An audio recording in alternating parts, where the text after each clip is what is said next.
नमस्कार विठ्ठल भक्तांनो, रामकृष्ण हरी. मंडळी, आषाढ महिना सुरू झाला की महाराष्ट्रात एक वेगळंच वातावरण तयार होतं. प्रत्येक गावात, प्रत्येक मंदिरात, प्रत्येक घरात विठ्ठलाच्या नामाचा गजर ऐकू येतो. वारकरी हजारो किलोमीटरचा प्रवास पार करून पंढरपूरच्या दिशेने निघतात. त्यांच्या पायांना फोड आलेले असतात. अक्षरशः अंगावर पाऊस पडत असतो, थकवा आलेला असतो, पण चेहऱ्यावर एकच आनंद असतो, तो म्हणजेच माझा विठुराया भेटणार. पण मित्रांनो, एक प्रश्न तुम्ही स्वतःला कधी विचारला आहे का? तुम्ही आषाढीचा फक्त उपवास केला, फक्त मंदिरात जाऊन दर्शन घेतलं, फक्त पूजा केली, एवढ्यानेच तुम्हाला विठ्ठल प्रसन्न होतो का हो? की मग विठ्ठल आपल्या मनाकडे पाहतो? विठ्ठल आपल्या मनाकडे, आपल्या भावनांकडे पाहतो.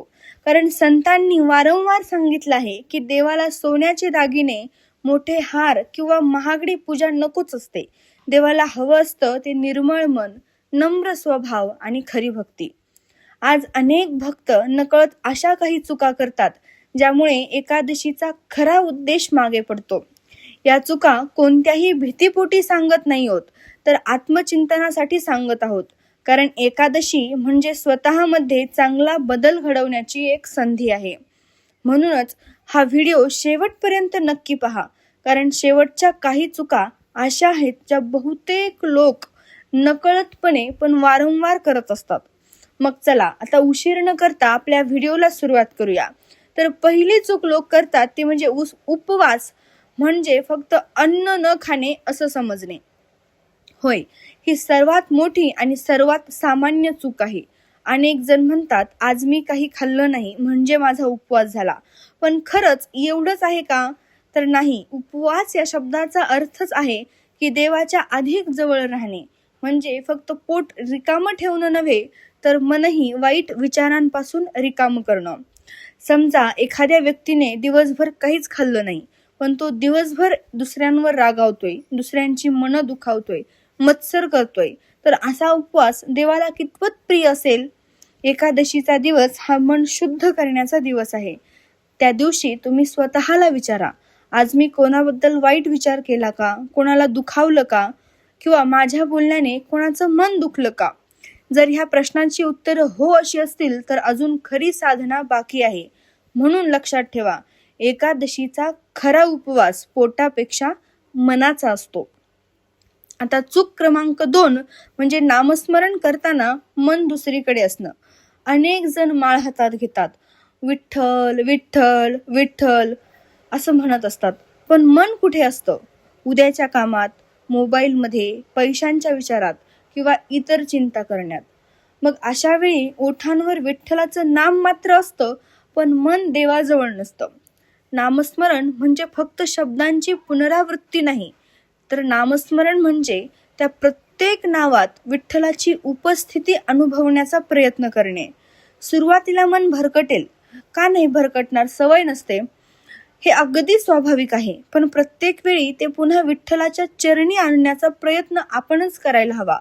फक्त 10 मिनिटं का होईना, पूर्ण एकाग्रतेने नाम घ्या. ते 1000 वेळा निष्काळजीपणे घेतलेल्या नामापेक्षा अधिक मौल्यवान ठरू शकतं.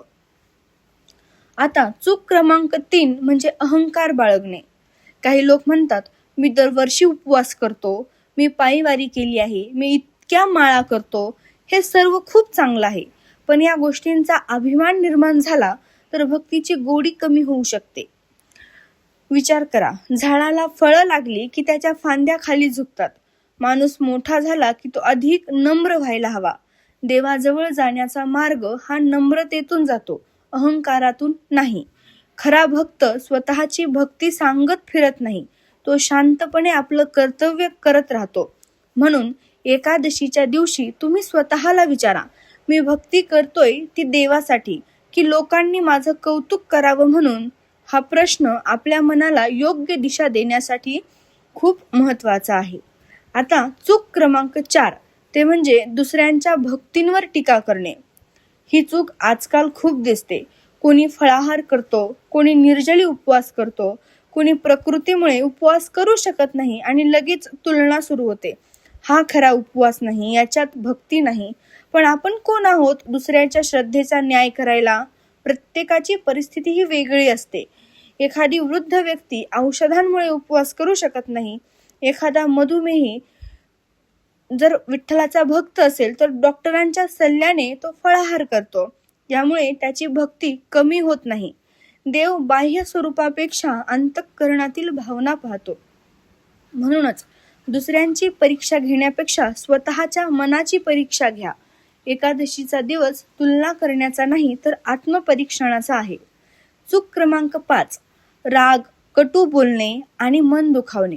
अनेक जण दिवसभर उपवास करतात पण घरच्यांवर चिडतात, लहान लहान कारणांवरून भांडतात, कठोर शब्द बोलतात आणि मग संध्याकाळी देवासमोर दिवा लावतात. मग क्षणभर थांबून जरा विचार करा, जर आपल्या शब्दांमुळे एखाद्याच्या डोळ्यात अश्रू आले असतील तर देवाला आपली पूजा किती आनंद देईल. मंडळी, एकादशी म्हणजे संयम. संयम फक्त अन्नावर नाही तर आपल्या वाणीवरही असला पाहिजे. कधी कधी एक गोड शब्द, एक माफी, एक प्रेमळ हसू ही सुद्धा खूप मोठी पूजा ठरते. म्हणूनच आजच्या दिवशी म्हणजेच एकादशीच्या दिवशी एक छोटासा संकल्प करा. माझ्या बोलण्यामुळे मी कोणाचंही मन दुखावणार नाही. आणि हा संकल्प जर तुम्ही पाळला तर तो हजारो फुलांपेक्षा सुंदर अर्पणा विठ्ठलाला ठरेल. आता 6वी चूक लोक करतात ती म्हणजे दिवसभर मोबाईल, सोशल मीडिया आणि मनोरंजनात वेळ घालवणे. विठ्ठल भक्तांनो, एक क्षणभर डोळे बंद करून जरा विचार करा. आपण एकादशीचा दिवस देवासाठी ठेवतो का की मोबाईलसाठी? आजकाल अनेक जण सकाळी पूजा करतात, दिवा लावतात, देवाला नमस्कार करतात आणि त्यानंतर संपूर्ण दिवस रील्स, शॉर्ट्स, स्टेटस, विनोदी व्हिडिओ किंवा निरर्थक स्क्रोलिंग करण्यात निघून जातो. संध्याकाळी जेव्हा आपण स्वतःकडे पाहतो तेव्हा लक्षात येतं की दिवसभरात देवाचं नाव कदाचित 5 मिनिटं सुद्धा घेतलं नाही. मग मोबाईल वापरणं चुकीचं नाही. आजच्या काळात जो आपल्या जीवनाचा भाग आहे, पण एकादशी हा दिवस स्वतःसाठी किंवा देवासाठी राखण्याचा दिवस आहे. मग स्वतःला विचारा, जर विठ्ठल भक्तांनो तुम्हाला पूर्ण दिवस दिला असेल तर त्या दिवसातील किमान अर्धा तास तरी आपण विठ्ठलाला देऊ शकत नाही का? त्या दिवशी एखादा अभंग ऐका, भजन ऐका, कुटुंबासोबत हरिपाठ म्हणा, संतांचे विचार वाचा, 5-10 मिनिटे शांत बसून विठ्ठलाचे रूप मनात उभे करा. कदाचित हा अर्धा तास तुमच्या संपूर्ण आयुष्याचा सर्वात शांत आणि समाधान देणारा वेळ ठरेल. लक्षात ठेवा, मोबाईल चार्ज करतो पण नामस्मरण आपल्या मनाला चार्ज करतं. 7वी चूक म्हणजे मनात राग, द्वेष आणि क्षमा न ठेवणे. अनेक जण वर्षानुवर्ष एखाद्यावर राग धरून बसतात. त्याने मला दुखावलं, मी त्याला कधीच माफ करणार नाही, अशी भावना मनात ठेवून जर आपण देवासमोर उभे राहिलो तर आपलं मन खरंच शांत असेल का हो? राग म्हणजे हातात निखारा धरून दुसऱ्याला जाळण्याचा प्रयत्न, पण त्याआधी स्वतःचाच हात भाजतो. एकादशीचा दिवस म्हणजे मन हलकं करण्याचा दिवस आहे. ज्याने आपल्याला दुखावलं आहे त्याचं वागणं योग्य होतच असं नाही, पण आपण मनात कायम राग ठेवला तर त्याचा सर्वात जास्त त्रास हा आपल्यालाच होत असतो. माफ करणं म्हणजे चुकीला समर्थन देणं नव्हे, माफ करणं म्हणजे स्वतःच्या मनाला शांतता देणं. मग आज एक छोटासा अजून संकल्प करा की ज्यांच्याबद्दल माझ्या मनात कटुता आहे त्यांच्यासाठी मी विठ्ठलाकडे सद्बुद्धीची प्रार्थना करेन. हीच खरी आध्यात्मिक प्रगती. आता 8वी चूक म्हणजे गरजू माणसाला मदत करण्याची संधी सोडणे. अनेक जण देवाला फुलं अर्पण करतात, नैवेद्य दाखवतात, दिवा लावतात. हे सर्व महत्वाचं आहेच, नाही असं नाही, पण आपल्या आजूबाजूला जर एखादा भुकेला माणूस असेल, एखादा वृद्ध मदतीची वाट पाहत असेल, एखाद्या गरीब विद्यार्थ्याला पुस्तकाची गरज असेल तर आपण त्याकडे दुर्लक्ष केलं तर विचार करा, विठ्ठलाला कोणती पूजा जास्त आवडेल, फुलांची की दयाळूपणाची? आपल्या संतांनी सेवा आणि भक्ती यांना कधीच वेगळं म्हणलं नाही. जिथे दया आहे तिथे देव आहे. मग एकादशीच्या दिवशी मोठं दानच करावं असं काही नाहीये. एखाद्याला पाण्याची बाटली देणं, भुकेलेला अन्न देणं, वृद्ध व्यक्तीला रस्ता ओलांडून देणं, एखाद्याचं मनापासून ऐकून घेणं, ही सुद्धा सेवाच आहे. विठ्ठल मूर्तीच आहेत. पण तो प्रत्येक जीवातही आहे हे विसरू नका. 9वी चूक म्हणजे भक्तीचा केवळ दिखावा करणं. आज सोशल मीडियाच्या काळात ही खूप मोठी चूक खूप मोठ्या प्रमाणात वाढली आहे. काही लोक प्रत्येक पूजा, प्रत्येक दान, प्रत्येक उपवास सगळं जगाला दाखवतात आणि हळूहळू भक्तीपेक्षा प्रसिद्धी महत्वाची वाटू लागते. मग स्वतःला प्रश्न विचारा, जर हा मोबाईल, हा कॅमेरा आणि हा सोशल मीडिया नसता तर मी आजही इतक्याच श्रद्धेने पूजा केली असती का? जर उत्तर हो असेल तर तुमची भक्ती योग्य दिशेने आहे. भक्ती ही प्रदर्शनाची गोष्ट नाही, ती मनाची गोष्ट आहे. लोकांनी टाळ्या वाजवल्या म्हणून देव प्रसन्न होतो असं नाही. देव तेव्हा प्रसन्न होतो जेव्हा आपण कोणतीही अपेक्षा न ठेवता त्याचं स्मरण करतो. म्हणून एकादशीला शक्य तितकी भक्ती शांतपणे, नम्रतेने आणि मनापासून करा. आता चूक क्रमांक 10 म्हणजे एकादशी फक्त परंपरा म्हणून पाळणे. ही आजची शेवटची आणि खूप महत्वाची चूक. अनेक जण म्हणतात, घरात सगळे करतात म्हणून मीही उपवास करतो, लहानपणापासून चाललं आहे म्हणून करतो. पण जेव्हा विचारलं जातं एकादशी का पाळली जाते तेव्हा उत्तर नसतं. भक्तांनो, कोणतीही परंपरा समजून पाळली तर ती साधना बनते, न समजता पाळली तर ती फक्त सवय राहते. एकादशीचा उद्देश आहे मन शांत करणं, इंद्रियांवर संयम ठेवणं, नामस्मरण वाढवलं आणि विठ्ठलाशी नातं अधिक दृढ करणं. म्हणून यावर्षी एकादशी फक्त करायची आहे म्हणून करू नका, ती समजून करा. त्या दिवसाचा प्रत्येक क्षण जाणीवपूर्वक जगा आणि विश्वास ठेवा. अशा भक्तीतून मिळणारं समाधान कोणत्याही भौतिक गोष्टीत तुम्हाला अजिबात मिळणार नाही. तर मंडळी, आज आपण आषाढी एकादशीच्या दिवशी नकळत घडणाऱ्या काही महत्त्वाच्या आध्यात्मिक चुका जाणून घेतल्या. या चुका सांगण्यामागचा उद्देश कुणालाही घाबरवणे किंवा दोष देणे हा बिलकुल नव्हता, तर आपल्या सर्वांच्या भक्तीत अजून थोडी शुद्धता, नम्रता आणि प्रेम यावं, फक्त आणि फक्त हाच होता. म्हणून लक्षात ठेवा, विठ्ठलाला आपल्या उपवासापेक्षा आपला भाव अधिक प्रिय आहे.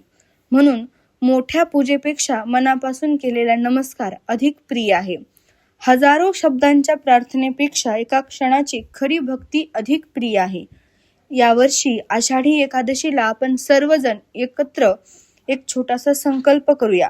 कोणाचंही मन दुखावणार नाही, कटू शब्द बोलणार नाही, गरजू माणसाला शक्य ती मदत करू आणि मनापासून विठ्ठलाचं नामस्मरण करू आणि आपल्या आयुष्यात चांगले विचार, चांगले संस्कार आणि खरी भक्ती वाढवण्याचा प्रयत्न करू. कारण पंढरपूरला जाणारी वारी ही फक्त पायांची नसते, ती मनाचीही असते. आणि जेव्हा मन विठ्ठलाच्या चरणी पोहोचतं तेव्हाच खरी एकादशी सफल होते. शेवटी आपल्या सर्वांसाठी एक छोटीशी प्रार्थना. हे पांडुरंगा, आमच्या हातून जाणून बुजून किंवा नकळत झालेल्या चुका क्षमा कर. आमच्या मनात अहंकाराऐवजी नम्रता, द्वेषाऐवजी प्रेम, असत्याऐवजी सत्य आणि तुझ्या नामावर अखंड विश्वास दे. आमच्या कुटुंबावर, आपल्या सर्व भक्तांवर आणि संपूर्ण जगावर तुझी कृपा सदैव राहू दे. रामकृष्ण हरी. जर हा व्हिडिओ तुम्हाला आवडला असेल तर यामधून काहीतरी नवीन शिकायला जर तुम्हाला मिळालं असेल तर व्हिडिओला एक लाईक नक्की करा. तुमच्या कुटुंबियांपर्यंत, मित्रांपर्यंत आणि प्रत्येक विठ्ठल भक्तापर्यंत हा व्हिडिओ जरूर शेअर करा, जेणेकरून अधिकाधिक लोकांना या आषाढी एकादशीचा खरा आध्यात्मिक अर्थ समजेल. आणि अशाच भक्तिमय, प्रेरणादायी आणि ज्ञानवर्धक व्हिडिओसाठी आपल्या प्रवाह भक्ती चॅनलला सबस्क्राईब करा आणि बेल आयकॉन दाबायला विसरू नका. पुन्हा भेटेन एका नवीन भक्तिमय विषयासह. तोपर्यंत रामकृष्ण हरी. धन्यवाद.